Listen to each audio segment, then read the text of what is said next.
Hello, and welcome to the inaugural episode of Vendor Trash. Is the title a reference to my opinions, my art skills, or both? That's up to you to decide. In this first episode, I'm just going to run through my history with WoW and the Warcraft franchise, a little bit about my history with art, and what I intend to do with this show. So to start things off, I first got into the franchise, like many people, through Warcraft 3. My cousin had left his laptop at my grandparents' place, and on it was the demo version of the game, which, for those unfamiliar, included the first 3 missions. From there, my interest gradually grew until I tried out the vanilla version of World of Warcraft. I don't think I started playing in 2004. It was probably 2005. My first character was a Tauren shaman who I think started out resto spec and went sort of all over the place. I was a total noob, and there's plenty of stories there, but I did do some dungeons at level cap, and I think at one point I accidentally wound up in a Molten Core raid, but everybody outgeared it at that point, so I was probably being carried. But yeah, nothing too crazy back then. Then Burning Crusade rolled around, and I decided that I wanted to get into raiding. I knew that healers were generally in demand, and that priests were the stereotypical healer, so that's when I decided to make Zookaloo, my troll priest, my main. And if you are an old school follower of this channel, you may know that that is the character that I raided on throughout the expansion and made really terrible raid guides for, and that I included lots of copyrighted music in. I was a stupid teenager, and now I'm a stupid adult. But yeah, it was fun times. I cleared 4/5 out of Hyjal and 8/9 out of Black Temple before I decided to quit the game because I was about to go to college and I wanted to be responsible.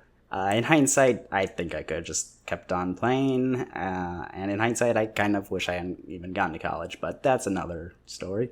Anyways, I did wind up coming back pretty intermittently throughout Wrath and Cataclysm. I didn't really do any raiding. I think I might have gotten dragged along to 1 or 2. And at this point, I had switched my main to a Blood Elf Frost Mage, who has remained my main ever since, although with the BFA pre-order, I did race change to Nightborn. Yeah, that just sort of continued for a few years until I was almost done with college, and then I came back during Mists of Pandaria full-time. I missed the first raid tier, but did resume raiding again in Throne of Thunder. From Throne of Thunder onwards, I did manage to get ahead of the curve every season, except for one exception, as well as Fated raids. I did not bother doing Heroic Fated raids or Awoken raids. I just didn't care enough. But yeah, really got back into the game at that point, and I also wound up getting sucked into the world of mount collecting. So that sort of became the secondary motivation for me in the game. It sort of started just from getting very lucky with the Time Lost Proto-Drake, and at that point I was like, well, I got that, I might as well make the most of it. And I continued playing the game very consistently until the last season or so of Shadowlands, when I decided once again to quit the game. There were multiple reasons for this decision. For starters, my friend group had sort of diffused in the recent years. They had all used to be in one guild. Now they're all sort of over the place, so that just sort of deteriorated the social aspect of the game for me. I was also really upset about where the story had gone, and sort of the coup de grace on that was a bunch of rare mounts that I already owned were sort of being given away for like little to no effort in very short order, and I just got a little bit butthurt about that. And then additionally, I did have some stuff going on IRL that motivated me to drop the game. Again, in hindsight, I wish I hadn't, but oh well.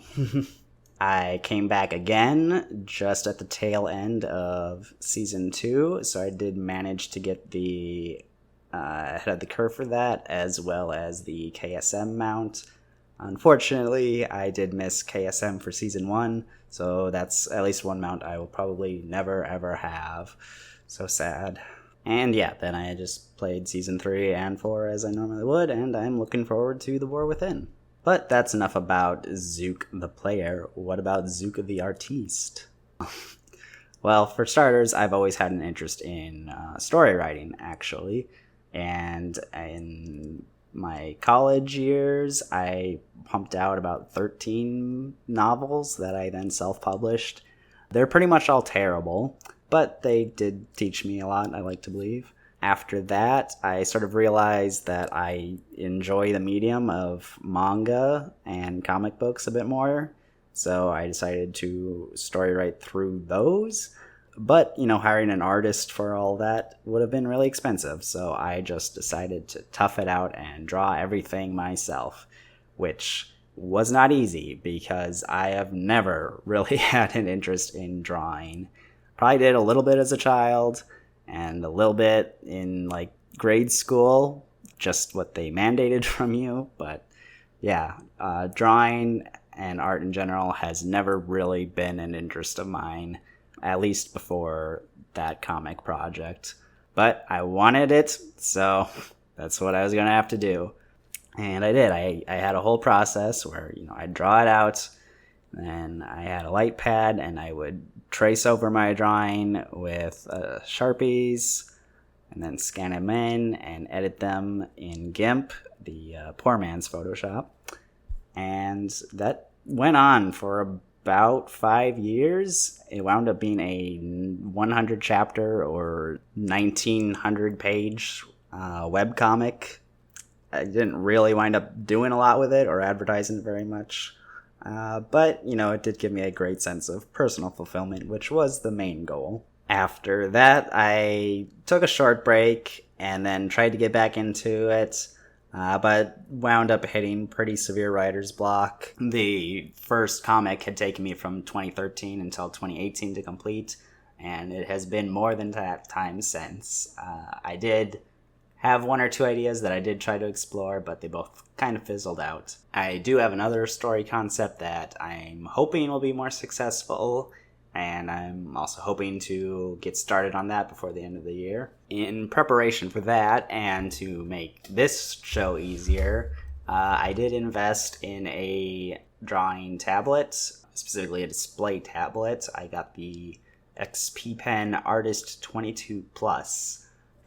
A few years back, I had tried a normal tablet where you draw on a grade slab and you look at the screen, but I just could not get the hand-eye coordination to work.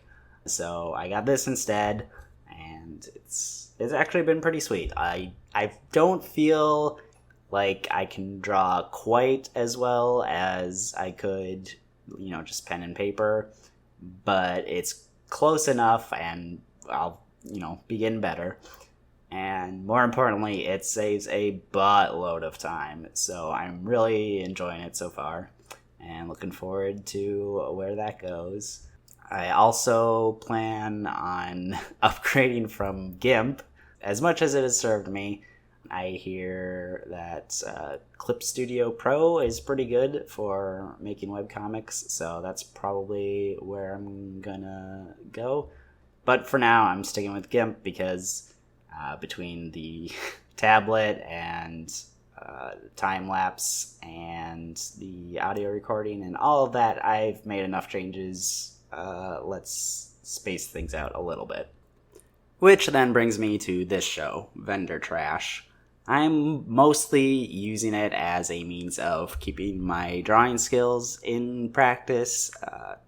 It's definitely something I have neglected over the years, and this at least forces me to do it a little bit every week. I also find myself to be pretty opinionated when it comes to anything related to WoW, and this is a great outlet for it. Now everybody can hear my correct opinions on things.